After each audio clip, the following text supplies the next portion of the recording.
Quarto, eu consigo ver nessa parábola que o mundo busca sem esperança e a igreja busca com certeza. Então disse o Senhor: considerai o que diz este juiz iníquo. Não falará de justiça aos seus escolhidos, que a ele clamam de noite, embora pareça demorado em defendê-lo? Na parábola, a viúva não tinha esperança que o juiz fosse resolver o seu problema. Ela simplesmente estava lá. Ela simplesmente queria uma resposta. E ela buscou incessantemente. E aquele indivíduo, ele fez para não ser importunado. Muitas vezes nós fazemos isso. Você está no seu carro, todo sinal que você para, vem um cidadão limpando o seu vidro. Mas rapaz, mas aquilo que você vai de novo. De novo. E tem uns que você diz assim, não, ele nunca passa, mas tem uns que ficam insistindo. E às vezes a gente dá para o cara sair. Mas a gente dá para ele sair. Ou então, todo lugar que você estaciona o seu carro, tem uma pessoa lá, em cima de você. Né? Querendo que você lhe dê alguma coisa. E é assim. Então, nós muitas vezes nos sentimos importunados uns pelos outros. O mundo é assim. Se nós que somos cristãos, se nós que somos servos de Deus, às vezes nos sentimos importunados, imagina o ímpio, cujo Deus é o vento, que acha-se melhor do que todo mundo. A igreja, ela precisa comparecer diante de Deus, e ela está comparecendo diante de um Deus justo, que garante a sua promessa. Agora, tem uma condição para que essa promessa chegue. Tem uma condição para que Deus faça justiça aos seus escolhidos. Tem uma condição: eu não posso estar em processo de idolatria. Às vezes, quando a gente pensa em idolatria, a gente pensa em quem? Lá nos ícones da Igreja Católica, São Pedro, São João, Santo Antônio. A gente pensa, mas se você prestar atenção, você pode ser o seu próprio Deus. Às vezes nós nos achamos tão onipotentes, às vezes nós nos achamos tão cheios de si, que nós nos tornamos o nosso próprio Deus. Às vezes, nós somos o nosso próprio ídolo. O nosso conhecimento, aquilo que a gente tem. Tem um texto lá em Juízes, capítulo 10, verso 3 a 16, que é um texto interessantíssimo. O povo tinha se desviado, estava adorando os deuses amonitas. E aí, eles pediram ajuda a Deus. Aí Deus diz assim, ó: contudo, vocês me deixaram a mim, e serviram a outros deuses, pelo que não vos livrarei mais. Ide e clamai aos deuses que escolhestes, eles que vos livrem no tempo do vosso apelo. Então, há pessoas que buscam a Deus somente nos momentos de dificuldade, somente no momento de adversidade. Existem pessoas que buscam a Deus quando estão passando por algum problema. Quando elas estão bem, elas abandonam Deus imediatamente. Quando está desempregado, está pedindo emprego a Deus. Quando Deus abre a porta de emprego, abandona a casa de Deus, abandona tudo. É assim que muitas vezes as pessoas agem. Então, isso revela quão superficial é a espiritualidade humana. E Deus está dizendo uma coisa interessante aqui para mim e para você. Sábado nós temos o culto, nós estaremos aqui, colocando os nossos pedidos no altar. Ah, pastor, não posso ir não, porque é a estreia do meu time. Peça socorro ao seu time. Peça socorro ao seu time. Peça ajuda ao seu time de futebol.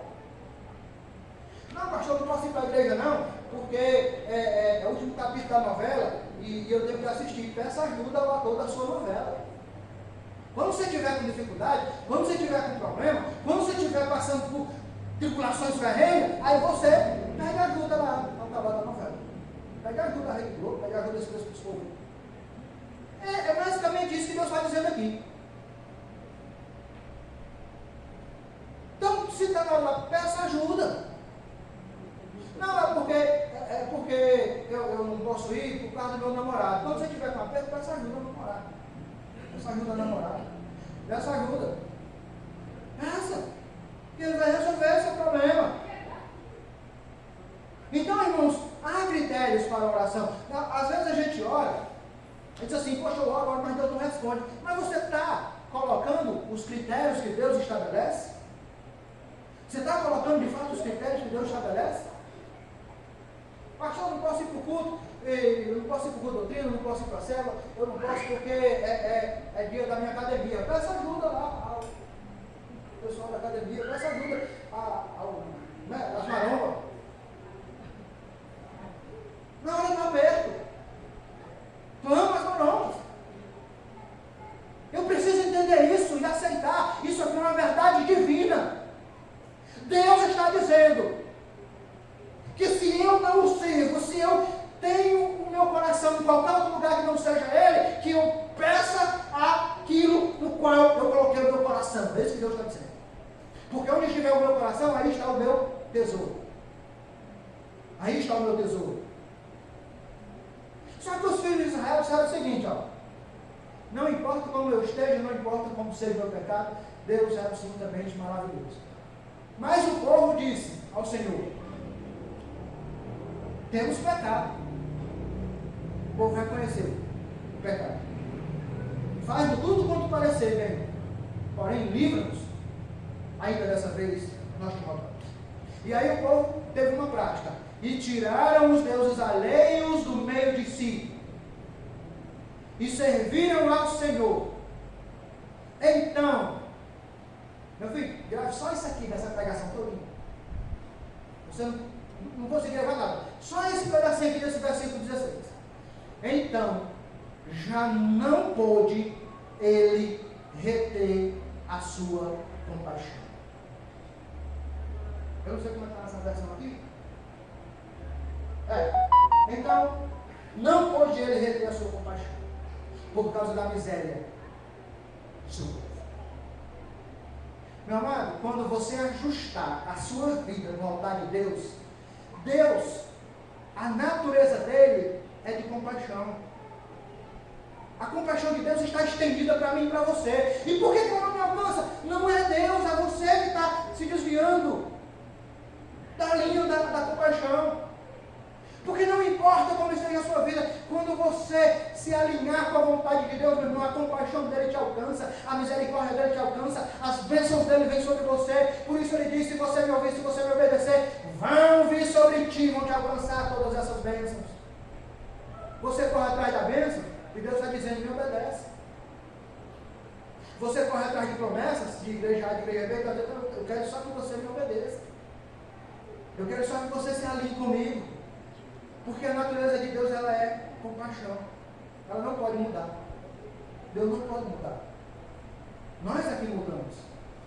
Então, meu irmão, alinhe a sua vida com as coisas de Deus. Eles deram prova do seu arrependimento. Eram genuínos, desfazendo-se dos seus ídolos. Então, se você quer a compaixão de Deus, se você quer a bênção de Deus, se você quer que Deus ouça as suas orações, elimine os ídolos da sua vida. Seja futebol, seja novela, seja o que for, aquilo que interfere no teu relacionamento com Deus, elimine. Elimine, coloque Deus sobre todas as coisas. Elimine, Deus vai começar a ouvir as orações. Elimine, faça que nem o povo fez. O povo estava em pecado, e Deus está dizendo, não vou mais livrar vocês. E o povo mudou, e o povo se arrependeu, e o povo se converteu. E aí Deus diz, eu não posso reter a minha compaixão. Deus não pode reter a sua compaixão para aqueles que se convertem, para aqueles que são genuinamente convertidos. Uma vez, porém, que Israel desfez das causas da opressão, que é a idolatria, então Deus não pôde mais reter a sua bênção, e apesar de todas as falhas, a misericórdia do Senhor alcançou aquele povo.